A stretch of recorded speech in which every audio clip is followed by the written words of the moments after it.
On to the Green Bay Packers. And I don't know what the hell to say about these guys. Thank God they had a bye week. I don't want to say they got a win in the bye week, but they got some guys healthy, so that's good. But, yeah, big issues with the Packers. Sure, there's talent all over the field. There's no doubt there. Randall Cobb, Jordy Nelson, Aaron Rodgers, Jermichael Finley. But once again, the leadership isn't there at all. Like, I don't even see the potential there on offense. Aaron Rodgers, not a leader. Great quarterback. Awesome quarterback. Blowing fucking awesome, get out of the fucking stadium great quarterback. But he don't lead for shit. I wouldn't want to play for him. He looks like he's an asshole. I mean, that's what I get out of it. He's more worried about making fucking State Farm commercials and shit, you know, all that crap. How many fucking commercials can you make, Aaron? So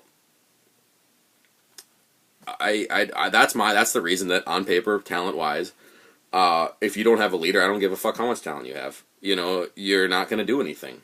So I have a big problem with the Packers right now.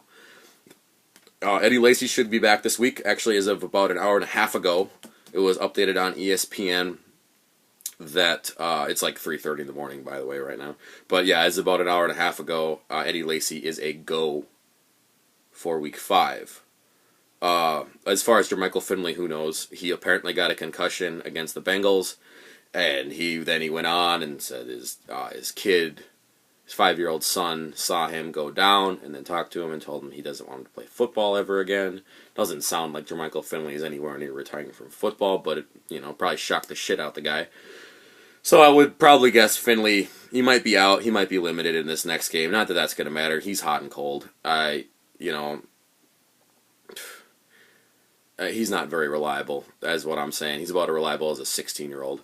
So, I wouldn't worry too much about Jermichael. If you're a fantasy owner with Jermichael Finley, roll the dice, take a chance, hope you have a backup. Because I don't see much coming out of Jermichael this next couple of weeks, really. With Eddie Lacy, though, he's going to come back, and that offensive line's really starting to look good, which is a nice thing. I really like to see that from the Green Bay Packers. They've managed to get really good games out of James Starks and Jonathan Franklin, even. Jonathan Franklin, before he had that fumble, was having a great game. So the offensive line is run blocking. They're doing a very good job. And then once you get a really capable running back, like Eddie Lacy has kind of shown that he is. He breaks tackles. He's got pretty good vision. I mean, he's young. He kind of gets overreactive, kind of like Adrian Peterson was early in his career, where he would just go, kind of Energizer Bunny style and, fumble. I'm sure we're going to see some fumbles out of Eddie Lacy. I'm sure we're going to see some stupid shit out of Eddie Lacy. That's going to happen. But with that offensive line starting to really run block, the running game could get going, which is really good for the Packers. It's going to open up more down the field, and what's really going to do is take a lot of pressure off Aaron Rodgers and prevent him from getting planted 6 feet into the fucking ground and looking like a goddamn waffle on the field, because he spends more time on the field than a fucking horse spends in bed. That's just the thing about Aaron Rodgers. You make great plays, you read, and you dissect the defense, but if you get sacked, 7 times a game, that's a lot of losses on yardage, and you can't win football games that way. But that's an old beat from Aaron. You're going to hear that over and over and over. Packers. On defense, same old. I think they're like, I don't know, some horrible ranking. I'll look it up right now. But thanks to NFL Mobile, by the way. Best app in the world, NFL Mobile. But, yeah, I was just looking at them. They are, let's see here. They have some god-awful ranking. 27th, no. Actually, they're 27th in points per game on offense, but they give up they're 28th in the league in yards allowed. They give up 404 yards right now, averaging 404 yards on defense, which is just typical of the Packers. They don't give a damn about stopping as long as they can score. You got Tramon Williams is probably the best player on that defense right now, other than maybe B.J. Raji. I think Clay Matthews is overrated, as do a lot of people. He's another one of these one-trick ponies. He goes out, he makes big plays. He's going to make the big splash plays.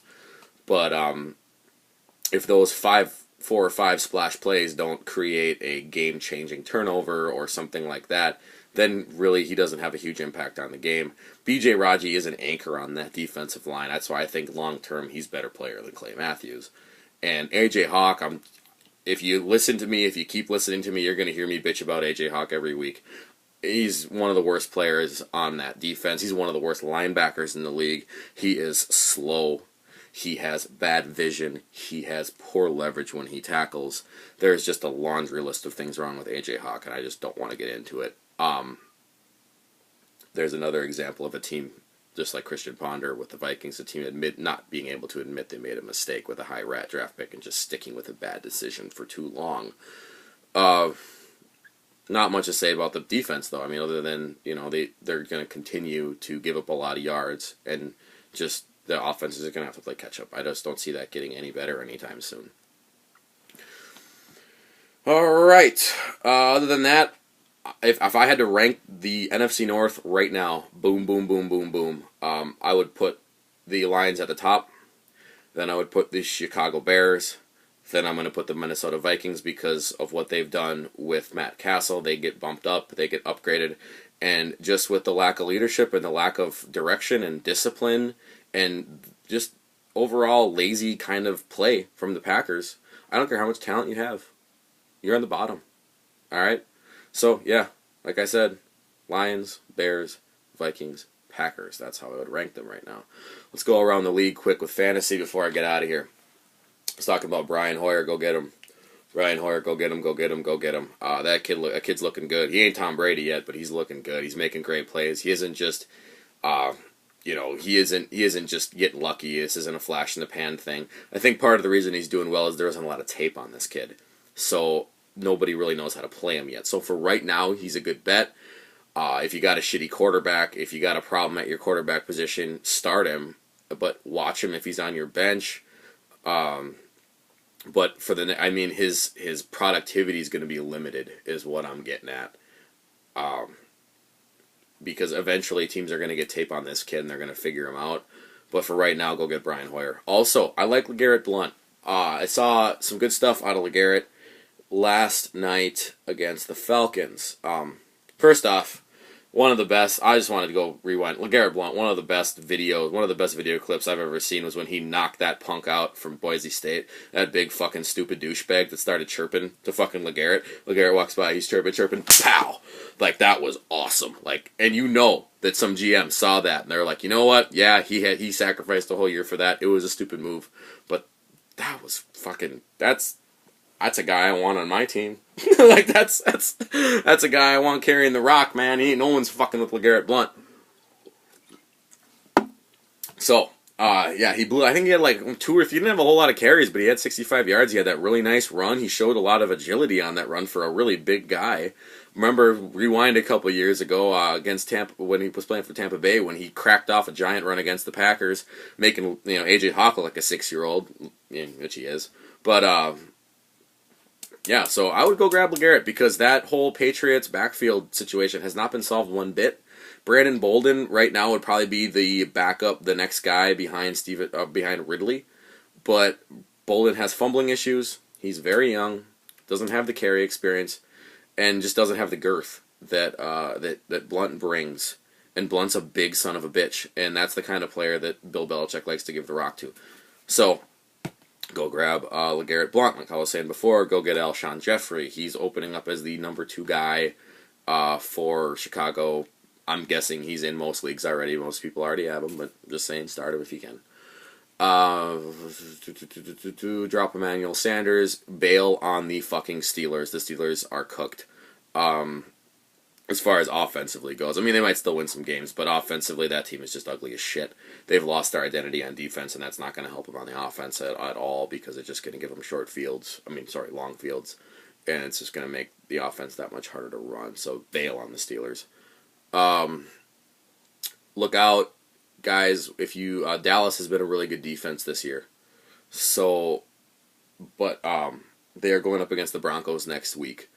And that means that I don't care how good any defense is for the upcoming weeks. If you have a defense playing the Broncos, you gotta bail on them. You gotta find a backup plan because you're gonna get a big fucking goose egg out of that. It's one thing to really look forward with as a fantasy owner is who your defenses are playing this year. If you got the Broncos, you gotta it's basically a bye week for you. Other than that, we're 31 minutes into this. I'm gonna finish my beer. Thanks a lot for watching. This is The Blast. I am Lucas Gosser. Like me, friend me, whatever the fuck you gotta do to me. Watch my shit. Thanks, guys. See you later.